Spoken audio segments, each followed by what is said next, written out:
we'll start with a word of prayer, then we will start class. Ready?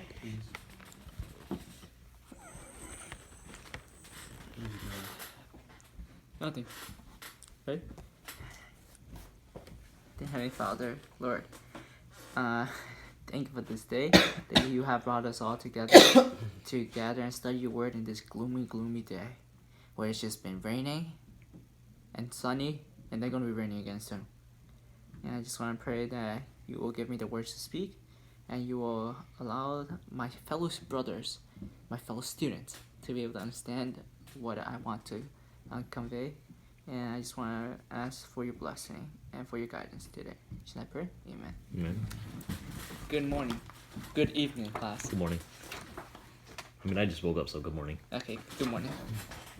Alright, so today we are going over Titus chapter 3, verses 12 to 15. Yeah. Okay? Wow, 4 verses. It's 4 verses. And it'll be fun. Alright, ready? I'll read it to you guys. Sorry about that. Okay, so it's as soon as I said Artemis, or I don't know how to pronounce that name. Titus. Titus? Artemis? It's not even cool. No, the first one is Artemis. Titus, to you, do your best to come to me at Nicopolis, because I have decided to winter there. Do everything you can to help Zenos, the lawyer, and Apollos on their way and see that they have everything they need. Our people must learn to devote themselves to doing what is good in order to provide for urgent needs and not live unproductive lives. Everyone with me sends you greetings. Greet those who love us in the faith. Grace be with you all. So, today, I'm going to try doing something a little different. Also, a little different. Today, we're going to do a character analysis. Right here. So, this is the main idea. You can see it. It's How To be me. no, not that one. It's of characteristics we should strive for as we live out our Christian lives. And we're going to be looking at 2 groups of examples. One of them from individual characters, and the other one from general characters. Individual characters is from the first 2 verses, and general characters is from the second 2 verses. You know, I don't need this ruler. I'm not even pointing it out properly. Okay, so now there are 4 characters, right? Artemis, Tychus, Zenos, and Apollos. All these 4 characters, in a way, represent traits that we should try to strive for. And the first person, Artemis. So he is basically somebody who Paul trusts, because Paul is asking him to come and relieve Titus of his position at Crete, so that Titus could go see Paul. So this is somebody that Paul sort of have high expectation of, to the point where he's planning on leaving him, like he's planning on having him temporarily substitute Titus for a certain period. And other than that, Artemis, nothing else is much known about Artemis. So for him, I call him the regular disciple or believer. As in, sometimes we as individuals, we feel like, oh, we don't have any skills or any traits that we feel that could be useful to God or to other people, right?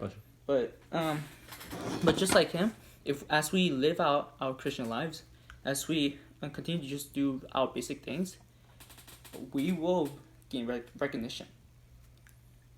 So he is just a normal believer who is just faithful, and now he got into like a trustworthy position. I'm trusted by Paul now. Second person. Wait, normal believer who just lived out his regular life, right? Like he didn't bring out. No, what did you say before? You said specifically. He's a normal believer who lived out his Christian life. Who lived out his Christian life and is entrusted by Paul. Okay, there we go. Thank you. All right, the next one. Tychus, right? Yeah. I feel as I'm pronouncing the name wrong. Tychicus. Tychus. I'm just gonna call him Tychus. Tychus is mentioned in a lot of different books. First book is Acts. Second book is Colossians. Third book is Ephesians. What's so funny about that? In my notes, I actually wrote Tychus as the third book, but it's Ephesians. It's Ephesians. Wait, what was it? So mentioned in Acts, first mentioned in Acts. Mhm. Then he was mentioned in Colossians, Ephesians, and Titus. No, and Timothy too. So sorry, it's 4 books. Wow. Acts, Colossians, Ephesians, Timothy, and Titus. That's 5. Well, That's 5. besides Acts, like Besides 4. Acts? No, Acts is like the. I mean, Let me start over. So Acts is the main book. Is where we first get introduced to him, right? yeah. And then in the other 4 letters that Paul wrote, he was mentioned. Okay, sorry about that. It's fine. So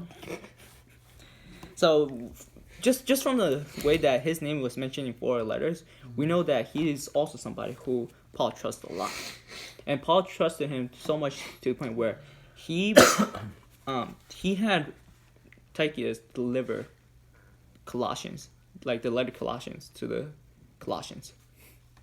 Right? And it's also the same thing with Ephesians. Like, Paul had him personally deliver those letters. Oh, I remember that. Yeah, I thought about that. Right? I think. And so now we're gonna, to know a little bit more about him, we're gonna flip to, oh, you guys don't have to flip. I can just do it. It's from You don't have to flip. How Colossians. generous. Colossians 7. And Paul describes him as Tychus will tell you all the news about me.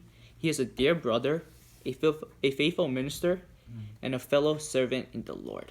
So the 3 points. The 3 key things that Paul describes him as. Colossians what? Colossians chapter 4, verse 7. Okay. Right. Number 1, he is like what I mentioned before. Paul describes him as a dear brother, so he is a believer. On top of that, he displays the skill of being a faithful minister. Basically, he's willing to do ministry. He's willing to go where Paul wants him to go. Right? He's willing to take basically take his time and spend his life doing God's work of going out there to reach out to the people. And the last thing that basically is like one of the most important thing is he is a fellow servant in the Lord. So in the Lord's eyes, he is considered in the same way, like the same position as Paul, because Paul is a servant. Now, Tychus is also a servant, so they have the same position, and that's how high Paul is holding him up to. And we know this just from the amount of letters that Paul entrusted him to deliver. When you say position, you're saying he's an apostle? No. I'm talking about like, People see him the same way, or no. Within the Lord's eyes, right? Uh-huh. Paul is seen as a fellow servant, Uh-huh. right? Tychus is also seen as a fellow servant. Okay. So they have the same position as fellow servants. Right? Okay. And then Paul entrusts, because of the same position as fellow servants, right? Paul entrusts him with with a lot of the letters that he wrote. Well, actually, no, just 4 of the letters that he wrote. And from that, we could reach the conclusion where Paul entrusts him a lot, because he is also a fellow servant of the Lord. are we all servants of the Lord? Yes, we're all servants of the Lord. So we're all the same position? Well, technically, yes. But then you also have to look at the other 2 things. Well, the other 1 thing, because then he's a dear brother and he's also a faithful minister, willing to do God's work, and willing to spend his life and dedicate his time to be with Paul and go out and preach. Right? So Artemis is just a regular fellow believer who just lived out his Christian life, and he's entrusted by Paul now. Tychus is also a dear brother, and now, but he's also a faithful minister. So he's also entrusted by Paul. Now going back. Yes. And So just in verse 12, Paul is telling Titus that I'm going to send two people, Artemis and Tychus, to come relieve you of your position so that you could come and visit me. So this implies like a super. This is just during a time where it's super urgent, where just right before Paul is going to die.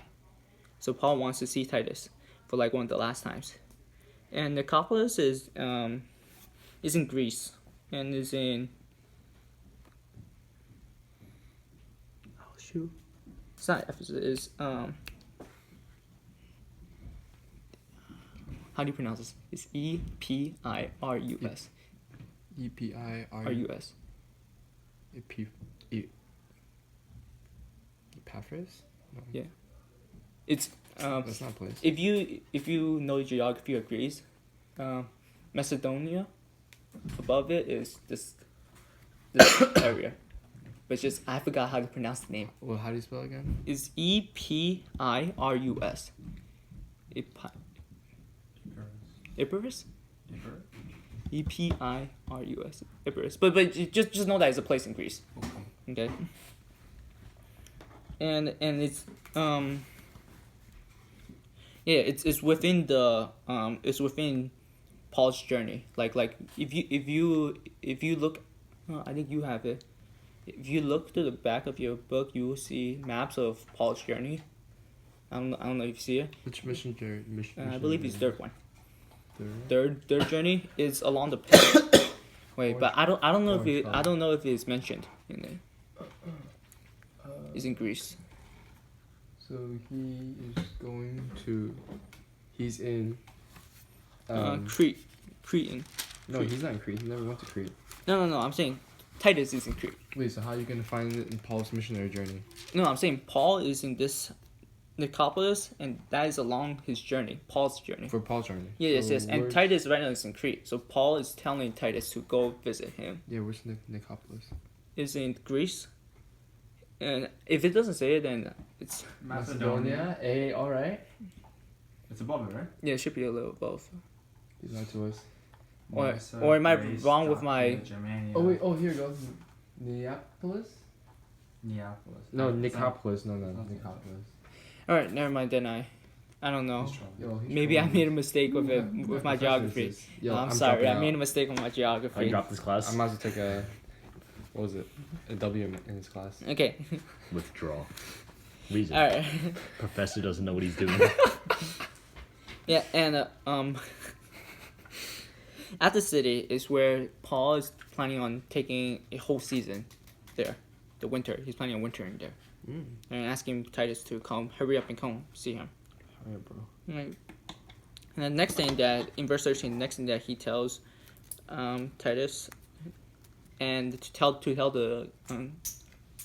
the Christians in Crete is to basically do everything they can to help the people, to help God's faithful ministers along their journey. Right? And the first one we're introduced to the person named Zenas, and what is he? A lawyer. That's the only thing we know about him. But the one thing that we could get out of this one is that he is using his profession to Oh, vocational ministry. not Well, he's using his profession to for the kingdom of yes God. to benefit God's kingdom. Right? And Apollos, we know him also from Acts chapter 18, and he's described as somebody who is super scripturally strong. Right, but then he just didn't know Jesus, so they helped him to come to faith, and then he was able to argue with a lot of the Jewish leaders through scripture of who Jesus is. So the four individual character, Artemis, well we could all fall into any one of these four. We could display multiple roles. You Right. misspelled Apollos. A-P-S. You're just missing an S. Okay, so Artemis, which is just like a regular believer, but he's just faithful, right? Tychus is a faithful minister and is a fellow servant of the Lord. Zenas used his vocation to further God's kingdom, and then Apollos, he he is firm in the word, and uses the word to lead people back to Christ. Wait, so do you know who converted him? Aquina and got the husband. Lydia? Aquina's the Lydia's the wife, isn't it? Aquina and Priscilla. Priscilla. Aquila. Aquina. Aquila. Aquina. Is it that one? Yes. No, because I'm thinking of a different person. This guy is like. I'm so sorry. I'm like- I'm thinking of it because Aquinas a different Christian who lived some time ago. Sorry, I confused the names. Aquila and Priscilla. Pretty Yes, those two. It's pretty impressive. They don't even sound remotely the same. Yeah. Anyway, so Paul is telling the Cretans to do whatever they can to help these two people who are just passing through, right, on their way, and they are to see that they have everything they need. They are to provide for whatever necessity that they need, like necessities as in like survival things. Like so don't take this out of the context where we're like, oh, if I'm just going to be passing through like a town, or if another Christian is just passing through our city, right, we are to provide for everything that they ask for. Like, yo, if they want that if they want if they want to live in that skyscraper, you gotta provide that for him. No, you just provide for the basic necessities. Right. Right, necessities, not wants. I'm about to provide for everyone. Alright, so now we're gonna move into the general characteristics that Paul wants sort of all Christians to display. So the first one, three of them are going to be from verse 14. So our people must learn to devote themselves to doing what is good. And this first one, this is the general theme of Titus. Paul is just putting like the last emphasis on to do what is good. It's emphasis of doing what is good. The second one is to provide for urgent needs. And this one goes back to what I was talking about before of providing for the necessities of those Christians who are doing ministry. Third one is a really interesting one, is to not live unproductive lives. Unproductive can also be translated to unfruitful lives. And this one, you could take it in two ways. You could take it in one way of unfruitful as in not producing fruits, basically not showing people that you are a Christian. Or in another way of saying it is unfruitful as in you are not, people aren't seeing you as Christians and they don't know that you're Christians, and on top of that, you are not making disciples. That way of unfruitful. But that second way of this unproductive can mean basically not being a bum, doing work. Don't be lazy. That's the second way of unproductive lives. Mm-hmm. And I mean, I'm not saying anything, but just you could take it as both of them are true. Like number one, unfruitful as in not producing disciples, not producing fruits. Second one is being a bum, lazy. Don't do these two. And then he closes off with, everyone with me sends you greetings. Greet those who love us in the faith. Grace be with you all. And Paul always, most of the time, ends the letter with grace be with you all. But it is a really, really true statement because with this last statement, he wraps up the whole entire. He basically wraps up most of what he's saying, and what he is saying is that in order for you to be able to do good, in order for you to be able to provide for urgent needs, in order for you to live unproductive, in order for you to not live unproductive lives, Yep. it is that you need the grace of God to be with you. In order for you to do all these things, you must have the grace of God. That grace of God is what enables you to do all of this, is what enables you to live out the Christian life. So the grace will be with you all. It seems like, oh, it's such a common saying, which is like a good way of ending a letter. but then to him, to Paul, and to the people, is what starts everything. And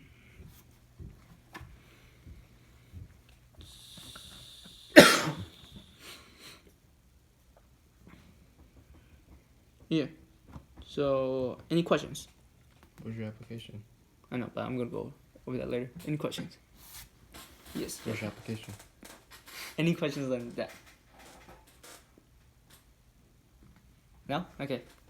So the application, application is a little rough, but from what I could get out of this, all these things from the individual characters and from the general characters, has a lot to do of wherever you're at and whatever you're doing in your life, right? You could always use it to benefit God's kingdom. Whether it is to benefit, whether it is to help God's people along their mission journey, or it is to take part in doing God's work, of doing the ministry. And now, the question that I have for everybody is, out of these 4 individual characters, which character do you find yourself most aligned towards? Like you see stuff, hey, I think I could be this person. I think I could be this person. And you cannot say that you can't be none of them, because number 1, the first one, he's a regular believer. So even if you can't think of any other, you could be with number 1. But number 2, partaking in the ministry. And 3, vocation. Number 4, just being scripturally strong and refuting. Jewish leaders. Yes, Jewish leaders, but then I'm gonna say Heresy? Yes, heresy, false doctrines of the church. You could take it in our context, and that's it.